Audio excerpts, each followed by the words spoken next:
السلام علیکم ورحمۃ اللہ وبرکاتہ۔ عزیز طلباء و طالبات، آپ کو معلوم ہے کہ یہ برج کورس کا سلسلہ جماعت دہم جغرافیہ کا شروع ہے۔ آج میں 18ویں دن کا ویڈیو لے کے حاضر ہوا ہوں۔ اس میں 2 دن شامل ہے، 18واں 19واں۔ آئیے شروع کرتے ہیں۔ یادہ سے آپ کے دیے ہوئے سفر کے ذرائع کے نام، آپ دیکھے ہوئے ذرائع کے سفر کے نام جو آپ نے سفر کیے ہوں گے، بہت ساری سواریاں، بہت سارے ذرائع آپ نے استعمال کیے ہوں گے۔ کچھ ذرائع کے نام یہاں دیے گئے ہیں: ٹرین، بس، موٹر گاڑی۔ مال برداری کے ذرائع کا، مال برداری یعنی جس سے سامان کو ہم منتقل کرتے ہیں ایک جگہ سے دوسری جگہ۔ کچھ یہاں نام دیے گئے: بیل گاڑی، مال گاڑی اور ٹرک۔ آبی راستوں کی قسمیں 2 قسمیں: اندرونی اور سمندری آبی راستے۔ نقل و حمل ذرائع کی اہمیت بتائیے۔ نقل و حمل کے ذرائع مسافروں اور اشیاء کو منتقل کرنے کے لیے ضروری ہوتے ہیں۔ ایک جگہ سے دوسری جگہ رابطہ قائم کرنا آسان ہوتا ہے۔ ملک کی معاشی ترقی کے لیے نقل و حمل کے ذرائع ریڑھ کی ہڈی کی حیثیت رکھتے ہیں۔ نقل و حمل کے راستوں، یہ خاکہ تو آپ کے سوالیہ پرچے برج کورس کی PDF میں دیا گیا ہے۔ لکھنا یہ اتنا حصہ تھا، خالی اس کی مثال لکھنی تھی۔ تینوں کی مثالیں یہاں دی گئی ہیں، تمام ذرائع کی مثالیں دی گئی ہیں۔ ان ذرائع کی مثالیں یہاں سے آپ کو لکھ لینا ہے، ان مثالوں کو، ٹھیک ہے۔ آگے دیکھتے ہیں، جدول کا مطالعہ کر کے سوالات کے جواب لکھیے۔ آبی راستے دیگر راستوں کے دیگر نقل و حمل کے ذرائع سے سستے ہوتے ہیں۔ آبی راستے سستے ہوتے ہیں، کیوں بھائی؟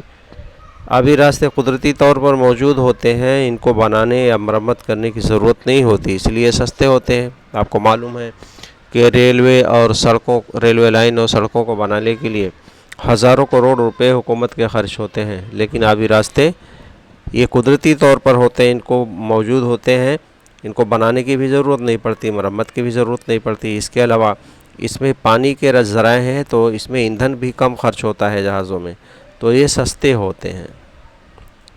آگے دیکھیے، نقل و حمل کے لیے کون کون سے عوامل کا خیال رکھنا ضروری ہے۔ یہ نقل و حمل کے جو ذرائع ان کو تعمیر کرنے کے لیے یہ تمام چیزیں ہیں، جس میں زمین کی بناوٹ ہے، آبادی، ڈھلان، آب و ہوا، صنعت اور معاشی سرگرمیاں وغیرہ ہیں۔ فضائی نقل و حمل کی اہمیت کیا ہے؟ فضائی راستے تیز رفتار ہوتے ہیں، تھوڑے وقت میں ہم دور دراز علاقے کا سفر کر پہنچ جاتے ہیں۔ مسافروں کو منتقل کرنے کے لیے ایک اہم ذریعہ ہے۔ یہ راستے تیز مگر مہنگے ہوتے ہیں۔ آئیے ہم دوسرے دن کا 19ویں دن کا شروع کرتے ہیں۔ یہ تو 18ویں دن کا ویڈیو تھا۔ 19ویں دن کا یہ جدول دیا ہے، اس کو مکمل کرنا ہے۔ آئیے تھوڑا اعادہ کر لیں۔ 3 کالم ہیں: نقل و حمل کی نوعیت، ذرائع نقل و حمل اور استعمال کیا ہے اس کو آپ دیکھ کر کے اپنی کاپی پر اس کو پر کر لیں۔ 9ویں جماعت کی کتاب میں یہ جدول مکمل ہے۔ یہ ٹیوب آخری تھا۔ آگے دیکھیے، طبعی ساخت، فاصلہ، میعاد، یہ بھی آپ کے پاس موجود ہے خاکہ۔ یہاں ایک نقشہ لگایا جائے گا، وہ نقشہ موجود ہے، مہاراشٹر کے ایک ضلع کا ہے، یا مہاراشٹر کا نقشہ ہے، مہاراشٹر کے ضلع کا نہیں ہے۔ اس پر منحصر نقشے کا مشاہدہ کر کے سوال کا جواب دینا تھا۔ سوال کا جواب یہاں میں براہ راست لکھا ہوا ہے: مہاراشٹر کے قلعوں کی فہرست۔ یہاں بہت سارے قلعے ہیں، ان تمام قلعوں کے نام، اب قلعے کی علامت آپ دیکھ لیجیے نقشے کے اندر فہرست میں، اور اس علامت کو ڈھونڈ کر کے تمام قلعوں کے نام آپ لکھ سکتے ہیں۔ بہت سے قلعوں کو گرم پانی کے جھرنے کس ضلع میں ہیں؟ 3 ضلعوں میں گرم پانی کے جھرنے نظر آ رہے ہیں: تھانہ، رتنا گری، جلگاؤں۔ مہاراشٹر میں واقع ہوائی اڈوں کے نام، ہوائی اڈوں کی علامت دیکھ لیجیے: ناگپور، ممبئی، ناندیڑ، پونا، ناسک، شولاپور، دھولیا، شاہراہ پر واقع۔ یہ یہاں سے جملہ لکھنے میں غلط ہوئی ہے، شولاپور دھولیا قومی شاہراہ، یہاں سے کٹ ہے پورشن۔ قومی شاہراہ پر واقع مقامات لکھیے۔ تو یہ مقامات ہے: چالیسگاؤں، اٹارسی ہوگا، اور خلد آباد۔ 5واں سوال: آمد رفت کا راستہ اور سیاحتی مقام کا ارتقاء، ان دونوں کا آپس میں کیا تعلق ہے؟ کون سے مقامات پر نظر آتے ہیں؟